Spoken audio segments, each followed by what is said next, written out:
Mike Epps coming up after this. We got Dr. Stephen Lamb will tell us about penis health later in the show. So stick around for that or turn off now. That's your choice. All right, my first guest. Don't turn off now. We got everyone loves this guy. Next guest is the co-host Today's Show on NBC. This month, he's also hosting the Greatest American Series on the Discovery Channel. Please welcome our friend Matt Lauer.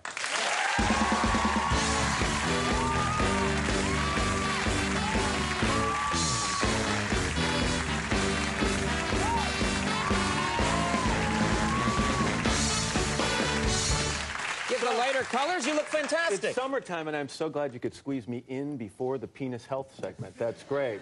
Not to be confused with the penis health segment. Yeah.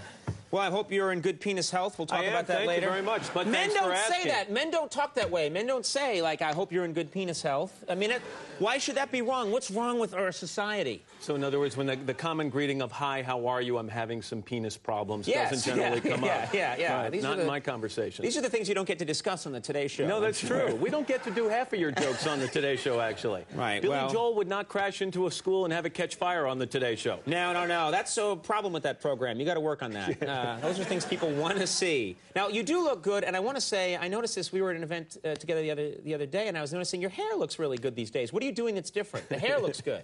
I get emails all the time. People think I'm doing the Propecia thing, or which is not the case because of those possible sexual side effects.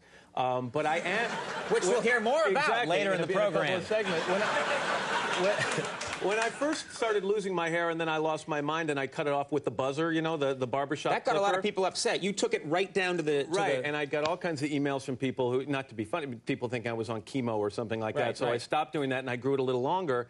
And now, the other day, I had a guest on the show, a lawyer, and I'm sitting across from him. We're in a commercial break about to come out, and the stage manager is counting, 10, 9, Matt, almost back from commercial. And the guy's nervous. He goes, look, I'm a little nervous, but don't let me forget to ask you at the end of the segment, what doctor did your hair plugs? And then just so like you're back and you're on. So I couldn't even say screw you. Right. And the guy goes on the end. So no, they're not hair plugs. It's not exactly a luxuriant head of hair, but people are thinking it's a little bit longer. So many people think that this is a wig that I'm wearing. And well, no, what do you mean and?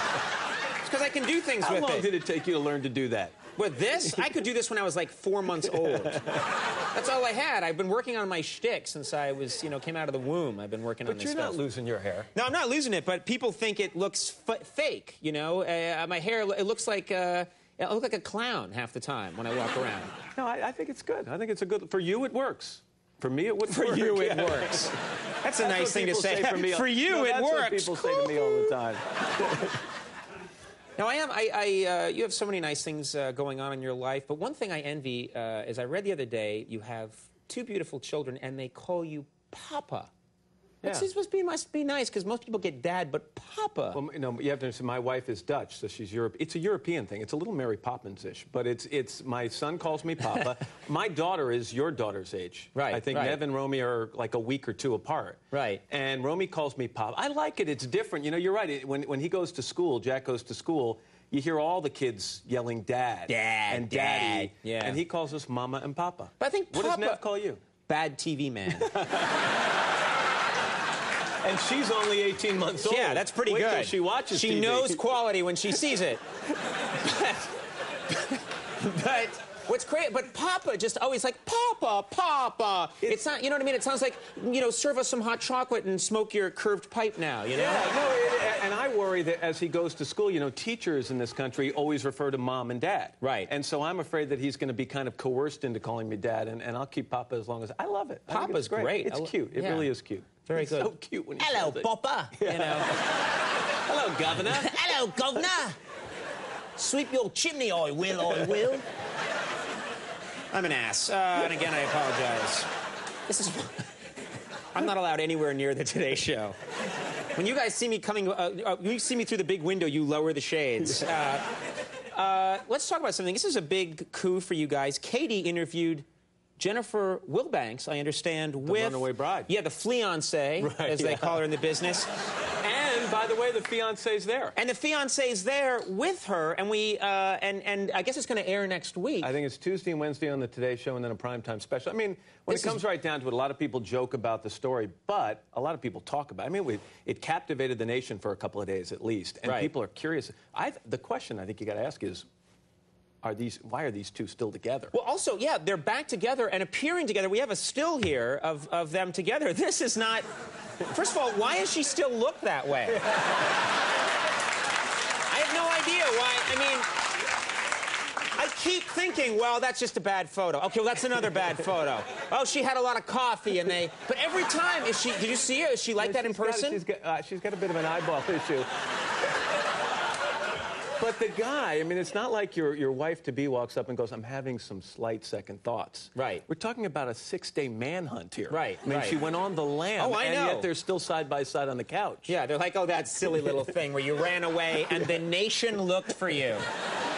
And you claimed you were abducted. You came back through an airport with a jacket over your head. And you were in Vegas for half the time. Right, right. It's very strange. But we'll get to it's going to be a good interview. I talked to Katie when she got back from doing it. She said it's very compelling. I would think if they're both there, that is compelling. Yeah. Speaking of compelling interviews, I've never met the Rolling Stones, probably the biggest music act in the history. Did you grow up idolizing the Stones like I did? You're a little younger than I am. I'm a little younger. Yeah. No, I was the Monkees and I guess I was more into I loved the Clash and things, but I also loved the Rolling Stones. As someone who grew up just adoring the Stones, getting I've got a chance to do them a few times. I did Keith and Mick together, then I did all the Stones, which was... That sounds bad when you say that. Yeah.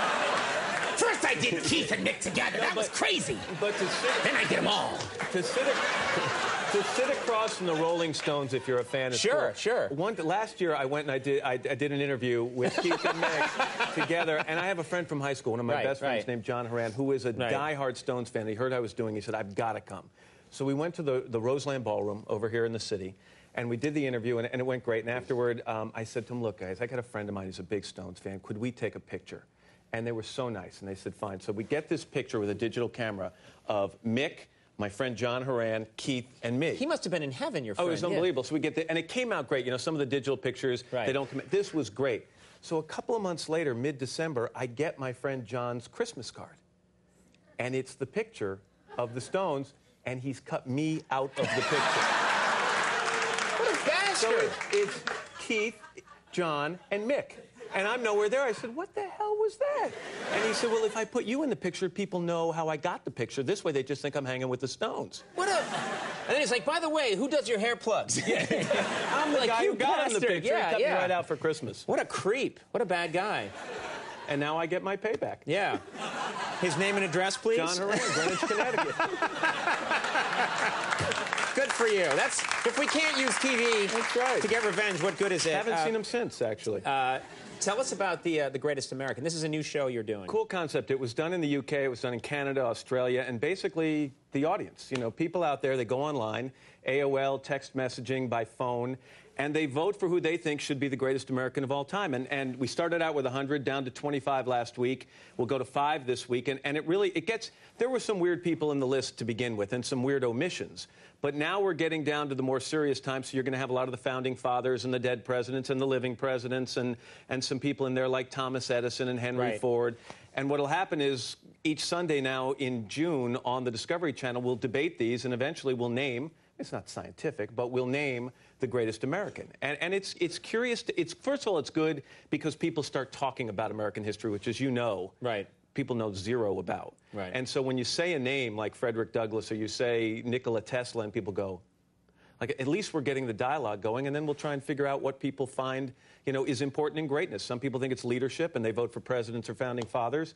Some people think it's innovation. They vote for Bill Gates or Henry Ford, and other people think it's influence. Oprah's on the list, and Elvis is on the list. Are you ever disappointed, though, that there's like someone on the list who's still hanging around and getting up pretty high, and you're like, no, not them. How, you know, Cher shouldn't be that high on the list. I will say on the top 100, Madonna was on the list. I love Madonna, but But is she one of the 100 most influential or greatest people in American history?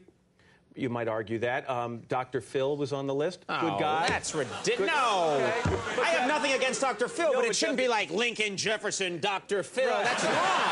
Anyway, we'll find out. I think it'll become more serious as we get down to the final 5 Good. and then the final 2, and we end up on June 26th. Well, if I'm Discovery. in there in the final 5, don't tell me. Surprise me.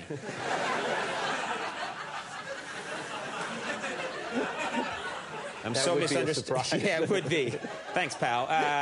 The Today Show airs weekday mornings on NBC, of course, and The Greatest American. It's a cool show. Airs Sunday nights at 9 on the Discovery Channel. Thanks so much. I know you're busy, but thanks for coming by. Matt Lauer, Mike Epps coming up. We'll take a break. We'll be back.